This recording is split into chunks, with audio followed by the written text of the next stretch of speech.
Hi hello ನಮಸ್ಕಾರ ಮೈಸೂರು. ನಾನು ನಿಮ್ಮ ಟ್ರಸ್ಟೆಡ್ ಪಾರ್ಟ್ನರ್. ನಾನಿವತ್ತು ವೈಪಿ ಪ್ರಾಪರ್ಟಿ ವತಿಯಿಂದ ಒಂದು ಹೊಸ 2030 ಸಿಂಗಲ್ ಹೌಸ್ ಅನ್ನು ತಗೊಂಡು ಬಂದಿದ್ದೀನಿ. ನೀವೇನಾದರೂ ಒಂದು ಕಡಿಮೆ ಬಜೆಟ್ ಅಲ್ಲಿ ಒಂದು 2030 ಸಿಂಗಲ್ ಮನೆ ನೋಡೋದಿದ್ರೆ ಇದು ಒಂದು ಬೆಸ್ಟ್ ಪ್ರೈಸ್ ಅಲ್ಲಿ ಹಾಲ್ ಬರ್ತಾ ಇದೆ. ಒಂದು ಒಳ್ಳೆ ವೈಪ್ ಇರುವಂತ ಹಾಲ್ ಆಗಿದೆ.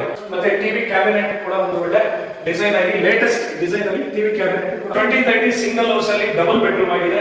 ಇದರ ಮೊದಲನೇ ಬೆಡ್ರೂಮ್ ಇದೆ, ನೀವು ನೋಡ್ತಾ ಇದ್ದೀರಾ. ವಾರ್ಡ್ರೋಬ್ ಕೂಡ ಇಲ್ಲಿ ಮಾಡಿದ್ದಾರೆ. ಸೊ ನಿಮ್ಗೆ ಫುಲ್ ಎರಡು ಸೈಡ್ ಅನ್ನು ವಾರ್ಡ್ರೋಬ್ ಮಾಡಿದ್ದಾರೆ. ಈ ಮನೆನ ಪರ್ಚೇಸ್ ಮಾಡಬೇಕು ಅಂತ ಇರೋರು, ಬೈ ಮಾಡಬೇಕು ಅಂತ ಇರೋರು, ನೀವು ಇದು ಒಂದು ನಿಮ್ಗೆ ರೀಸನಬಲ್ ಪ್ರೈಸ್ ಅಲ್ಲಿ ಸಿಗುವಂತ ಸಿಂಗಲ್ 2030 ಮನೆ ಆಗಿದೆ. ಸೊ ನೀವು ಡಿಸ್ಪ್ಲೇ ಅಲ್ಲಿ ಕಾಣೋ ನಂಬರ್ಗೆ ಕಾಲ್ ಮಾಡಿ. ಮನೆನ ಬೈ ಮಾಡಬೇಕು ಇಲ್ಲ ಪರ್ಚೇಸ್ ಮಾಡಬೇಕು ಅಂತ ಇರೋರು ಡಿಸ್ಪ್ಲೇ ಅಲ್ಲಿ ಕಾಣೋ ನಂಬರ್ಗೆ ಕಾಲ್ ಮಾಡಿ. ಡೀಟೇಲ್ಸ್ ನಾವು ನಿಮ್ಗೆ ಕೊಡ್ತೀವಿ ಅಂತ ಹೇಳ್ತಾ ಓಕೆ, ಈ ವಿಡಿಯೋನ ಇಲ್ಲಿಗೆ ಮುಗಿಸ್ತಾ take care, bye, see you.